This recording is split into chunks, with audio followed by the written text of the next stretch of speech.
this perfect love.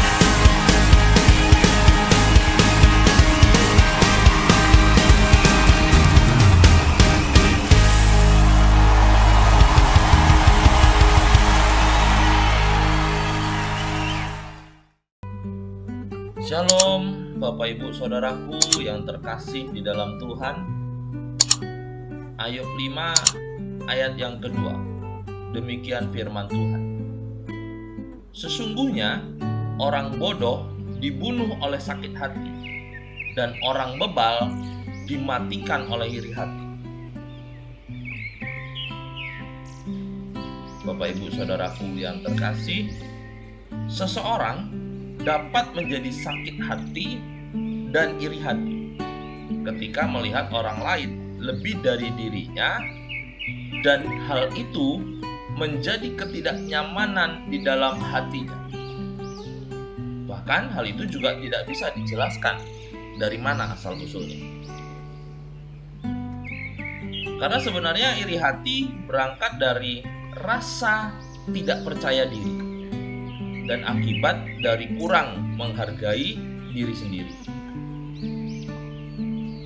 Sehingga ketika melihat orang lain sebagai saingan yang selalu siap mengalahkannya, dan sedihnya banyak orang yang tidak sadar jika ia sedang merasakan sakit dan iri hati.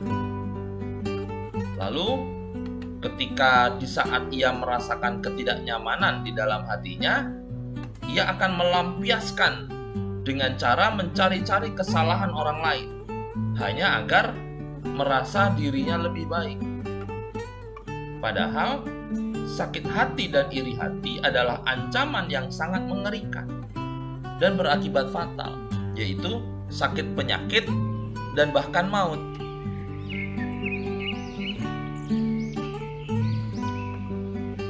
Di dalam Amsal 14 ayat 30 dikatakan, hati yang tenang menyegarkan tubuh, tetapi iri hati membusukkan tulang. Ini adalah fakta yang amat sangat tragis, dan kita semua tahu bahwa tulang adalah bagian yang paling keras dan paling kuat di dalam tubuh kita, karena dirancang untuk menopang tubuh kita. Tetapi tulang juga dapat menjadi keropos dan bahkan membusuk hanya karena iri hati. Betapa mengerikan pengaruh iri hati bagi kehidupan kita ini. Karena iri hati dapat merusak segalanya. Bukan hanya hubungan yang dirusak, tetapi diri kita sendiri terlebih dahulu akan menjadi rusak karena hilangnya damai sejahtera dan sukacita.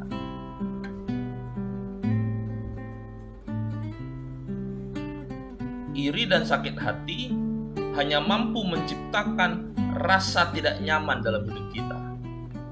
Dan hal ini akan merampas ketentraman dan bahkan menimbulkan kebencian yang akhirnya membuat hidup kita menjauh dari Tuhan.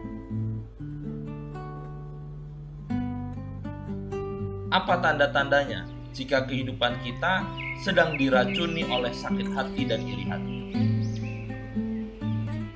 Tanda yang paling sederhana adalah ketika tidak nyaman melihat kelebihan orang lain, lalu mudah menilai negatif apapun yang dilihat dan didengar, lalu mudah marah padahal tidak tahu penyebabnya, merasa direndahkan padahal tidak ada yang melakukannya.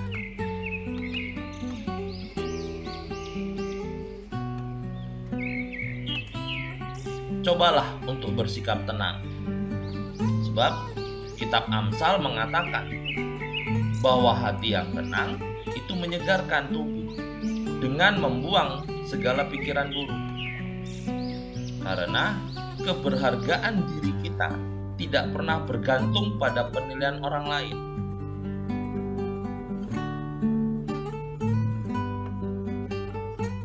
Kita ini diciptakan seturut segambar dan rupa Allah.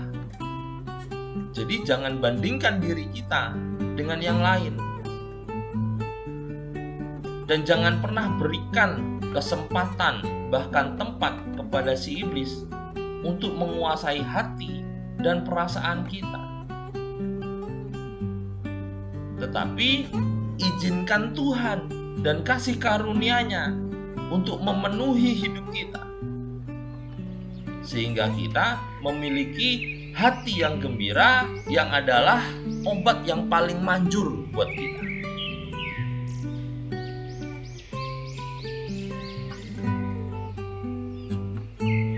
Sakit hati dan iri hati yang dipelihara pada akhirnya akan membuat hidup kita mengalami kepahitan, sehingga menjadi akar pahit.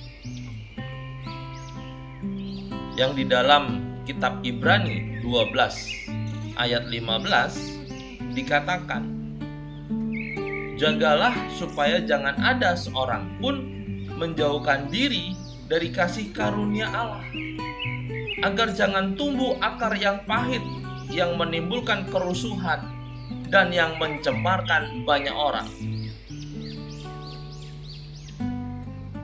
Jadi saudara-saudaraku, yang perlu diwaspadai adalah bahwa sakit dan iri hati bukan hanya merusak diri sendiri, tetapi juga bisa merusak komunitas dan lingkungan sekitar kita. Karena ketika apa yang dirasakan ditularkan, lalu mereka yang mendengarnya merasa setuju, hal itu akan amat sangat berbahaya. Maka kita harus berhati-hati.